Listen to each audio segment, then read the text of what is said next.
Hi, today I'm going to read a book and it's called The Boy Who Loved Words.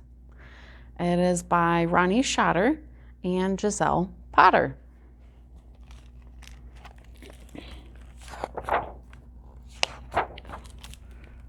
There are in this world people who are born collectors. Some collect shells or stones, others feathers. Some have even been known to collect tiny teaspoons. Such a one was Selig. He was a collector of words. Selig loved everything about words, the sound of them in his ears, tintinnabulating, the taste of them on his tongue, tantalizing, the thought of them when they percolated in his brain, stirring, and most especially the feel of them when they moved his heart, mama. Whenever Selig heard a word he liked, he'd shout it loud, jot it down on a slip of paper, and then stuff it in his pocket to save. Such a collector. Selig's pockets positively brimmed with words. He stuffed new ones inside his shirt, down his socks, up his sleeves, under his hat. While other children busied themselves with bats, nets, and all manner of balls, Selig stayed on the outskirts, always on the periphery, listening and collecting delicious words.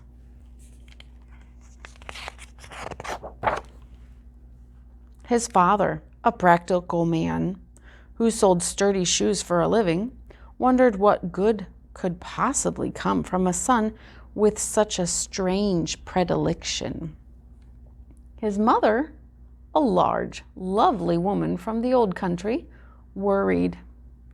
Could her beautiful boy find happiness? Waving her arms in the air, she was a windmill of worry. As time went on, people began calling Selig by a new name, Wordsworth. Hey, Wordsworth, kids would giggle. Here's a word for your collection, oddball. Oddball, Selig repeated. The silly sounding word should have made him giggle, but instead it made him lonely.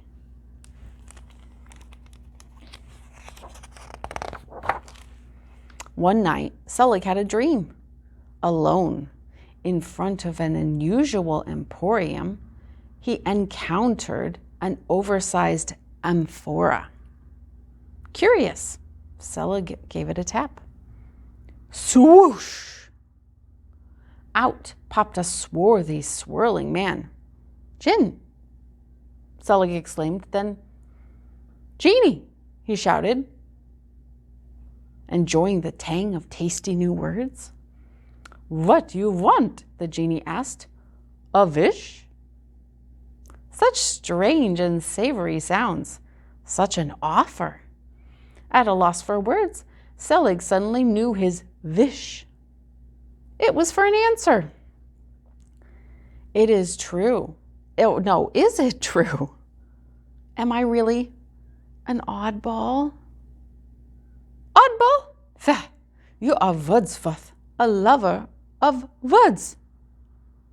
Already you have what people search for their whole life, an enthusiasm, a passion. What you need now is a purpose, a mission. Then, without a word of warning, the genie disappeared. Selig awakened from his dream. Lickety-split, he packed a rucksack with a pillow and blanket, apples, honey, cream soda, and his entire collection of words. He knew exactly what he had to do. Selig took to the road, determined to find his purpose. On the trail of his purpose, Selig's senses sharpened.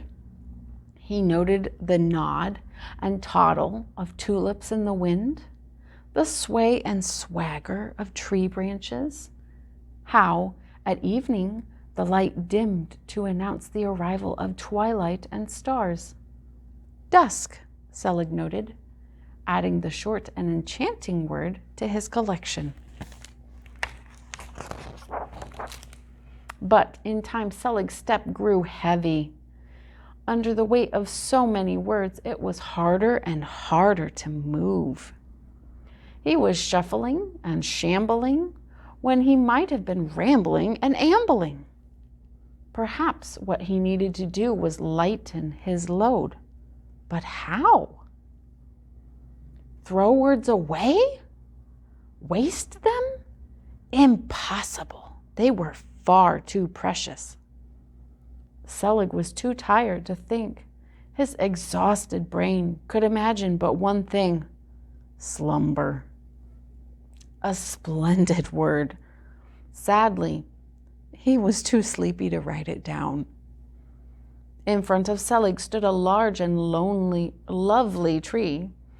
He removed his jacket, stuffed, like his mama's strudel, with words.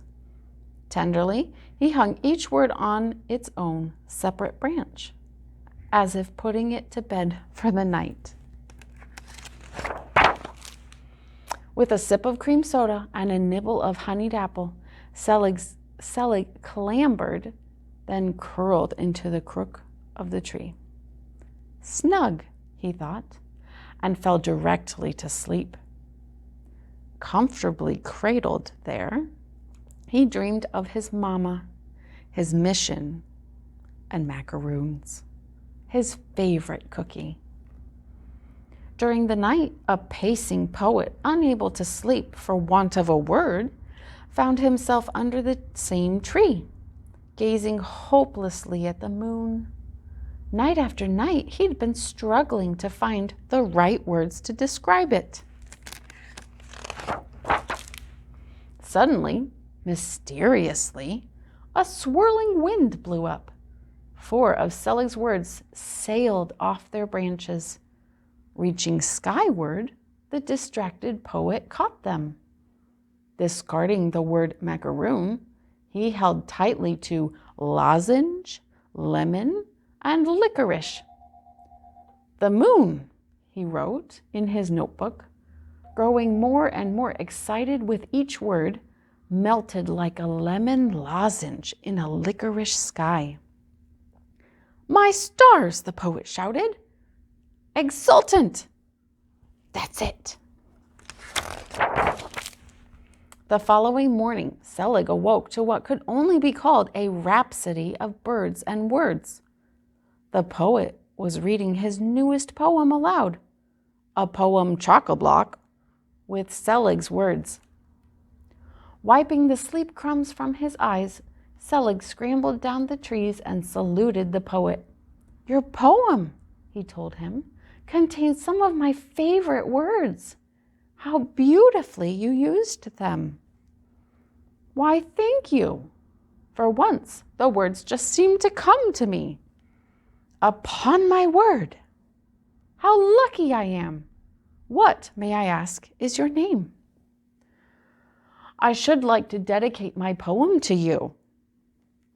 For a moment, Selig hesitated. Then suddenly, for the first time ever, he proudly proclaimed, They call me Wordsworth. It was then that Selig realized his mission. It was spreading the word, sharing his words with others. From that day forth, Selig's steps were light and filled with purpose. Ever the collector, he added new words as it pleased him. But now, whenever he felt word heavy, he discovered the ideal places to sprinkle, disperse, and broadcast them.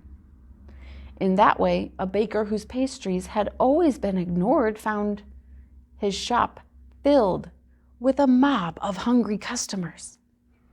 When the baker's back was turned, Selig, on a macaroon break, had tossed some of his favorite words into the air. crispy and crunchy. Landed next to the crumpets. Scrumptious.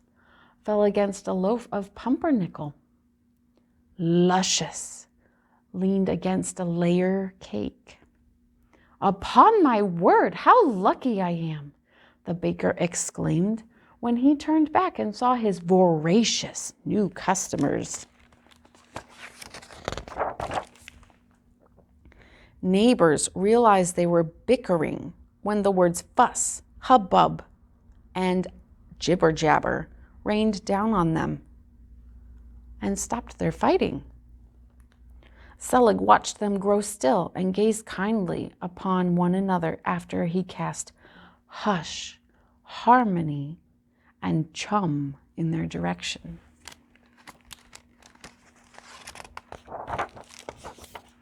And so, by word of mouth, the legend began. It's Wordsworth, people would whisper, when suddenly the right word occurred to them. He is near. They would nod knowingly. Upon my word, how lucky we are.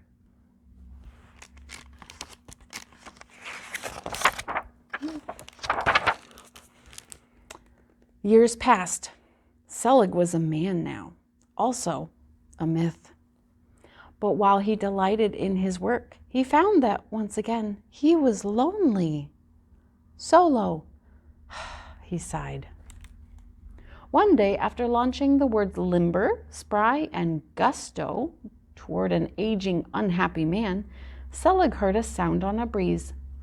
A single pulsing, marvelous note floated through the air and found its way straight into his heart.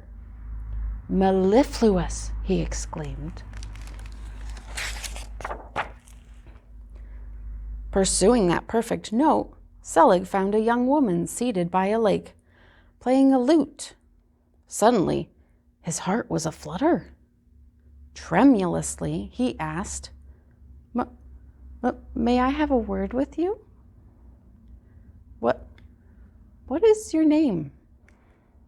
They call me Melody, the woman sang out. The music of her voice combined with the charms of her words was, to Selig, the sweetest of all. It was love at first listen. Together, they journeyed back to Selig's hometown, to his mother and father. What a reunion! How his mother smiled when she saw him. Worried that they looked thin, she cooked Selig's favorite foods: brisket, dumplings, plum crumble, strudel, and of course, macaroons. To comfort their tired feet, Selig's father cobbled the couple his sturdiest shoes. Rested and restored, Selig resumed his life's work, joyfully gathering and scattering words on the wind. Since then, word by word, legions of lucky people have discovered and delighted in them. You too may find yourself lucky if, one day, while you are thinking or writing or simply speaking, the perfect word just seems to come to you. If so, you'll know that Selig is near. And on special days, if you feel like humming or suddenly bursting into song, you know that Melody is with him.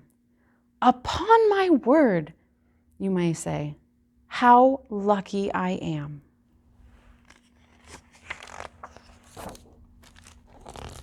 The end.